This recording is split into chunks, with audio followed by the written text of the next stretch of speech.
إن الحمد لله نحمده ونستعينه ونستغفره ونعوذ بالله من شرور أنفسنا ومن سيئات أعمالنا من يهده الله فلا مضل له ومن يضلل فلا هادي له أشهد أن لا إله إلا الله وحده لا شريك له وأشهد أن محمدا عبده ورسوله اللهم صل وسلم وبارك على نبينا محمد وعلى آله وصحبه أجمعين. Ayyuhal ikhwah, a'azakumullah, kepada kaum muslimin dan muslimat yang mudah-mudahan dirahmati oleh Allah SWT.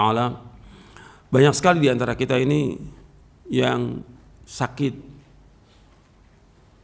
keluarganya sakit, istrinya sakit, anaknya sakit, suaminya sakit, bahkan juga masuk rumah sakit orang tuanya, bahkan juga ada sampai yang meninggal.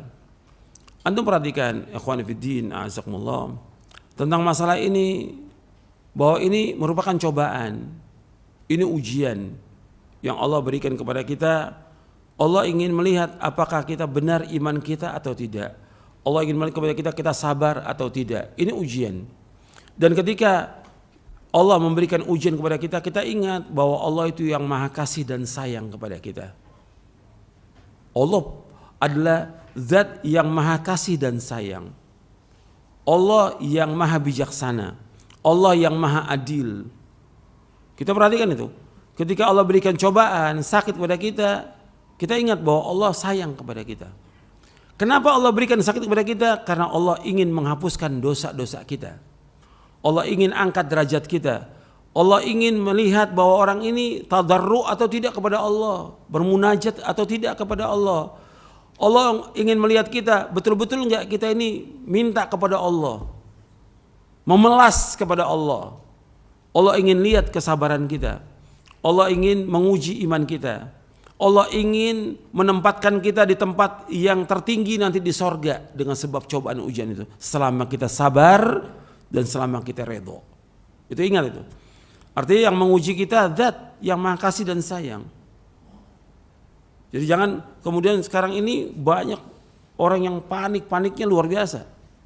Kalau seandainya memang sudah datang ajal, memang sudah ajalnya. Hatta kalau dia sehat, kalau memang sudah datang ajalnya, tetap dia pasti akan meninggal. Allah sudah tetapkan tentang ajal ini, dan semua yang ada 50.000 tahun sebelum Allah menciptakan langit dan bumi. Itu ingat itu. Ini penting untuk kita pahami. Kadang-kadang nggak sadar, bukan hanya orang awam, termasuk juga penuntut ilmu dan para dai. Begitu kena sakit, mungkin nggak saya sembuh ya? Pertanyaannya, mungkin nggak saya sembuh? Antum minta kepada Allah soal kesembuhan, yang menyembuhkan siapa? Allah, bukan dokter, bukan alat, bukan obat. Yang menyembuhkan siapa? Allah. Adukan semua kepada Allah. Allah yang menyembuhkan. Dokter nggak punya apa-apa. Apa dokter bisa memanjangkan ajal orang? Nggak mungkin. Hatta sehebat apapun alat itu, sehebat apapun obat itu, kalau sudah ajal, ya meninggal dia. Karena ini berkaitan dengan hak Allah SWT. Allah yang memiliki langit dan bumi. Makanya ketika orang itu meninggal, kita ucapkan apa? Inna lillahi wa inna ilaihi raji'un. Sesungguhnya kita ini milik Allah. Milik Allah kita.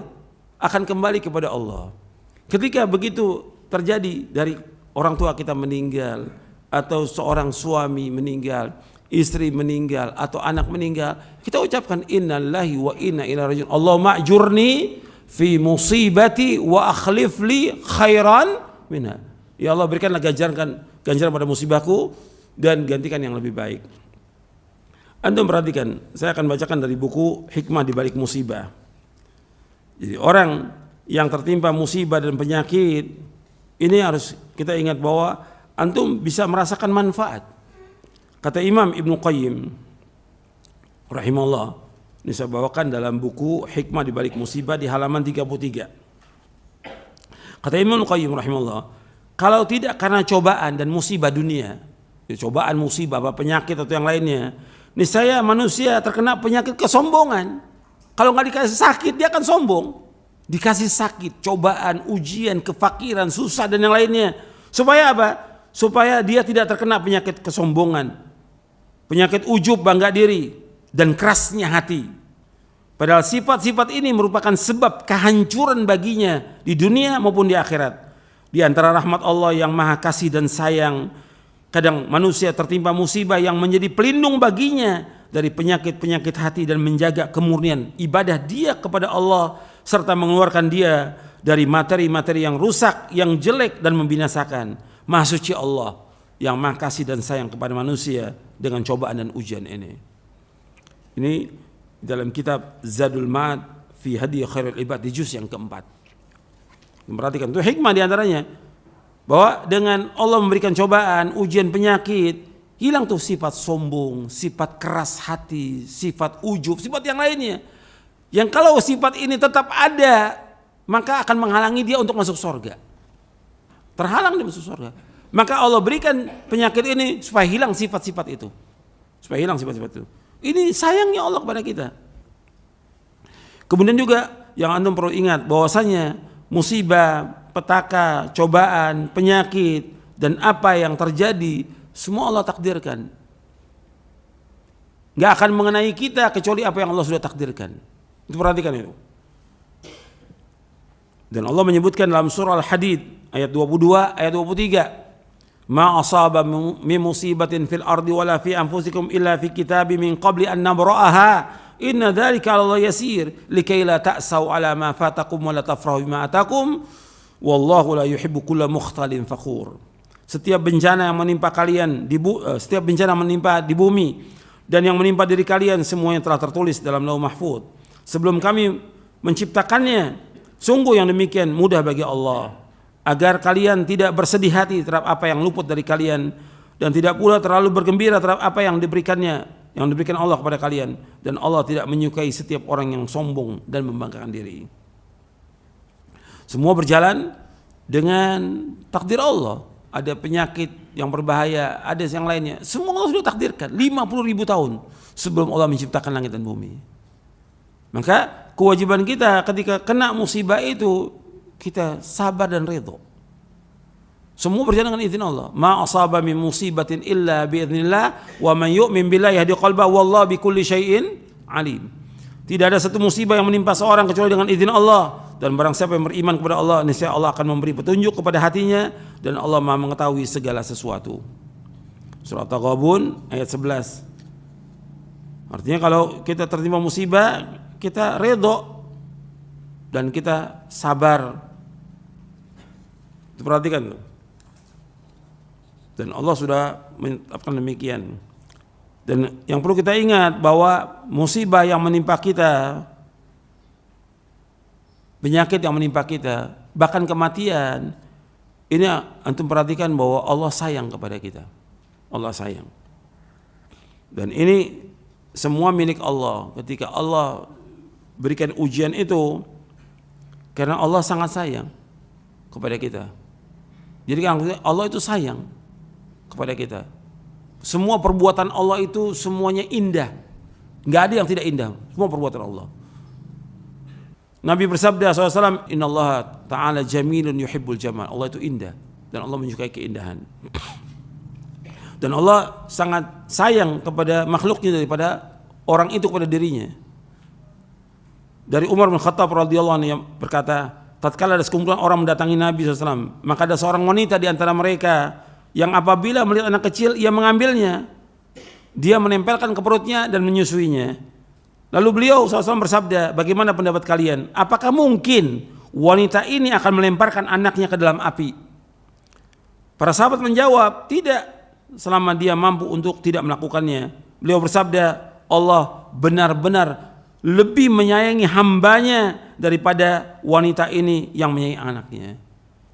Wanita sangat sayang kepada anaknya. Allah lebih sayang daripada wanita itu kepada anaknya. Anda perhatikan tuh. Ini hadis sahih riwayat Bukhari dan Muslim. Jadi Allah sangat sayang ketika Allah memberikan penyakit kepada kita, atau istri, atau suami, atau anak, atau orang tua. Allah sayang. Bahkan ketika Allah mencabut nyawanya, Allah sayang kepada dia. Anda perhatikan itu. Jadi jangan kita suudzon kepada Allah, kita husnudzon kepada Allah. Karena ajal maktub, sebagaimana rezeki juga maktub. Allah sudah tentukan ajal kita sebagaimana Allah sudah tentukan rezeki kita. Kita harus redha dan husnudzon kepada Allah. Sedih wajar sebagai manusia sedih. Sedih wajar. Menangis wajar, kata Nabi menangis dan sedih ketika cucunya meninggal.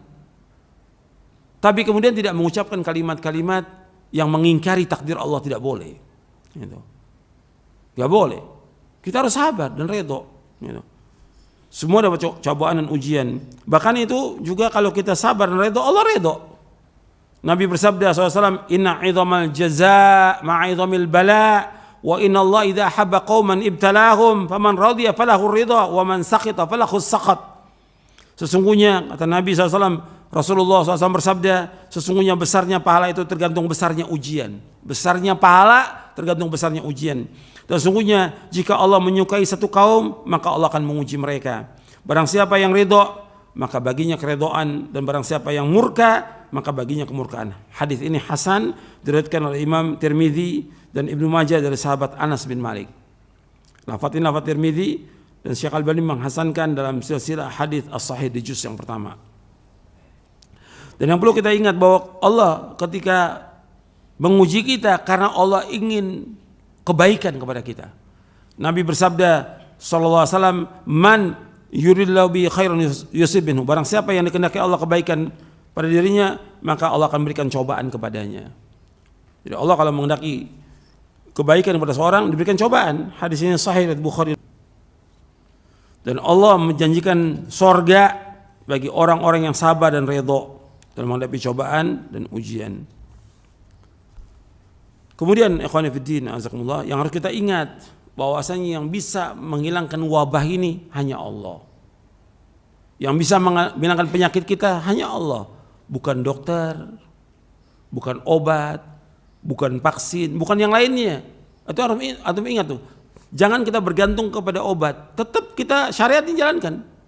Kita harus berobat, kita minum obat, tetap. Tapi ingat, yang bisa menyembuhkan bukan obat, bukan dokter, bukan vaksin, bukan yang siapa yang menyembuhkan? Allah SWT. Itu harus kita ingat. Ini berkaitan dengan masalah iman, masalah tauhid kita kepada Allah. Gak ada yang bisa menghilangkan musibah, penyakit, wabah kecuali hanya Allah. Gak bisa yang menyembuhkan kecuali hanya Allah. Itu ingat. Allah menyebutkan dalam surah Yunus di ayat 107, wa yamsaskallahu bidurrin fala kashifa lahu illa hu wa yuridka bi khairin fala radda li fadlihi yusibu biman yasha min ibadi wa huwal ghafurur rahim. Dan jika Allah menimpakan satu bencana kepadamu, maka tidak ada yang dapat menghilangkan kecuali hanya Allah. Dan jika Allah menghendaki kebaikan bagi kalian, maka tidak ada yang dapat menolak karunia-Nya. Allah memberikan kebaikan kepada siapa yang Allah kehendaki di antara hamba-hambanya, dan Allah Maha Pengampun dan Allah itu Maha Penyayang. Allah juga berfirman dalam surah Al-An'am ayat 17, wa iyamsaskallahu bidurrin fala kashifa lahu illa hu wa iyamsaska bi khairin fa huwa ala kulli syai'in qadir. Dan jika Allah menimpakan satu bencana kepadamu, tidak ada yang dapat menghilangkannya kecuali hanya Allah. Dan jika Allah mendatangkan kebaikan kepada kamu, maka Allah Maha Kuasa atas segala sesuatu. Allah juga berfirman mengisahkan Nabi Ibrahim alaihi salatu wassalam, wa idza maridtu fahuwa yashfin. Apabila aku sakit, dan Allah yang menyembuhkan aku. Ini adab. Adabnya antum perhatikan. Yang memberikan sakit pada hakikatnya siapa? Allah. Tapi nggak disebutkan dalam ayat ini Allah yang memberikan aku sakit, tidak. Adabnya wa idza maridtu, apabila aku sakit. Tapi untuk kesembuhan dinisbatkan kepada siapa? Allah. Itu perhatikan. Ini adab kepada Allah Taala. Wa idza maridtu fa huwa yashfin. Apabila aku sakit, padahal sakit ini Allah sudah takdirkan. Tapi bila aku sakit, fa huwa yashfin, Allah yang menyembuhkan aku. Jadi ikhwan fillah azakumullah, bahwa setiap penyakit pasti ada obatnya. Gak mungkin gak ada. Nabi bersabda SAW, ma anzalallahu da'an illa anzalahu shifaan. Allah tidak menurunkan penyakit, melainkan pasti Allah menurunkan obatnya. Hadis ini sahih riwayat Bukhari dari sahabat Abu Hurairah radhiyallahu an. Likulli da'in dawa, fa idza usiba dawa'u da' bara'a bi idznillah azza wa jalla. Rasulullah SAW bersabda, setiap penyakit ada obatnya. Jika obat itu tepat atau manjur untuk suatu penyakit, maka penyakit itu akan sembuh dengan izin Allah azza wa jalla. Hadis sahih riwayat Muslim dari sahabat Jabir. Kemudian yang terakhir, saya bawakan penjelasan dari seorang tabi'i, Seorang tabi ini menjelaskan bagaimana kalau dia terkena musibah, yaitu Syuraih al-Qadhi. Dikatakan Syuraih al-Qadhi karena dia jadi qadhi itu puluhan tahun. Wah, 1 tahun, 2 tahun. Ada yang mengatakan 60 tahun dia jadi qadhi. Syuraih al-Qadhi. Dibawakan oleh Imam Az-Zahabi dalam kitabnya Syiar A'lamin Nubala. Dari Asy-Sya'bi rahimahullah, qala Syuraih al-Qadhi rahimahullah, inni la usabu bil musibati fahmadullah 'alaiha 4 marrat. Ahmadu idza lam akun a'zama minha, wa ahmadu idza razaqani as-sabra 'alaiha, wa ahmadu idz waffaqani lil istirja'i lima arju min ats-thawabi, wa ahmadu idz lam yaj'alha fi dini. Kata Syuraih al-Qadhi, Syuraih al-Qadhi ini dia hidup masuk Islam di zaman Nabi, tapi nggak bertemu dengan Nabi SAW. Jadi Islamnya di masa Nabi di Yaman, kemudian dia pindah ke Kufah dan jadi qadhi di Kufah kurang lebih 60 tahun. Kata beliau, inilah usab, sesungguhnya aku tertimpa musibah. Fahmadullaha 'alaiha 4 marrat. Maka aku memuji Allah 4 kali. Jadi kalau kita kena musibah, memuji Allah 4 kali. Yang pertama, ahmadu idlam akun a'zama minha. Yang pertama, aku muji Allah karena aku tidak ditimpa musibah yang lebih besar. Musibah yang kita ini kalau dibandingkan yang lain masih lebih besar yang lain. Kita ini masih kecil musibah kita.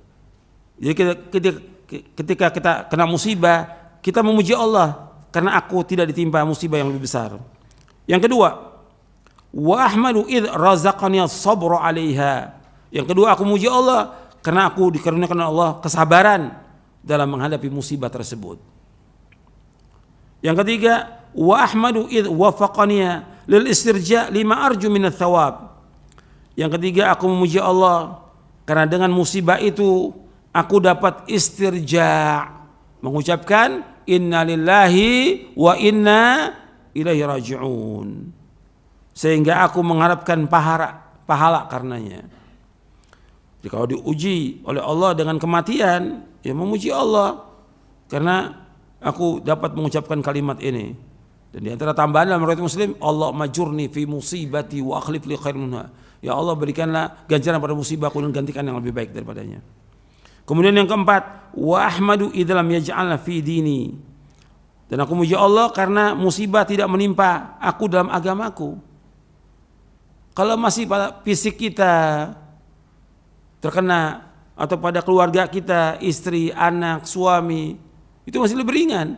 Yang lebih berat pada agama, diberikan keraguan tentang agama atau mengikuti firqah yang sesat, golongan yang sesat, atau yang lainnya, itu lebih berat musibah agama. Makanya Nabi berdoa jangan dijadikan musibah dalam agama.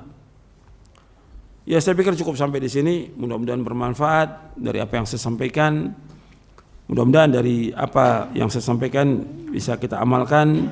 Begitu juga yang tertimpa musibah diberikan oleh Allah kesabaran dan redho dengan apa yang Allah sudah takdirkan. Kemudian memperbanyak zikir dan juga memperbanyak doa kepada Allah Subhanahu wa taala atas musibah ini. Dan kita wajib husnudzon, berbaik sangka kepada Allah Subhanahu wa taala atas semua apa yang terjadi. Kita husnudzon. Dan juga yang perlu kita ingat bahwa jangan sampai musibah ini menghalangi kita untuk ibadah kepada Allah. Ingat, musibah jangan sampai menghalangi untuk ibadah. Lakukan ibadah. Ada yang sakit tetap ibadah. Kalau kita sakit, terpapar, yang nggak boleh kita ke masjid, tetap di rumah. Tapi tetap ibadah. Kan tetap wajib sholat. Bisa lakukan yang sholat sunat, yang lakukan. Masih bisa beristighfar, masih bisa berzikir, masih bisa berdoa. Lakukan itu. Apa yang bisa kita lakukan? Bahkan ketika dia punya rezeki, masih bisa dia sedekah. Dia suruh orang untuk sedekah. Dia nggak mungkin keluar dari rumahnya, dia sakit. Tapi bisa kan dia nyuruh orang untuk sedekah. Banyak amal-amal soleh yang bisa kita lakukan. Dia bisa sholat malam. Nabi juga pernah sakit, sholat malam Nabi tetap sholat malam. Meskipun sakit, tetap. Jadi perhatikan, jangan sampai musibah menghalangi kita untuk ibadah kepada Allah. Karena itu kesempatan kita untuk mencapai derajat yang tertinggi dan juga untuk mencapai sorga. Saya pikir cukup sampai di sini. Mudah-mudahan bermanfaat. Dan juga bagi yang tertimpa musibah, diberikan kesabaran dan keredoan dari musibahnya, dan mudah-mudahan diangkat juga penyakitnya oleh Allah Taala, disembuhkan oleh Allah Taala. Wa sallallahu nabiyana Muhammadin sallallahu alaihi wasallam, subhanakallahumma bihamdik asyhadu an la ilaha illa anta astaghfiruka wa atubu ilaik. Assalamualaikum warahmatullahi wabarakatuh.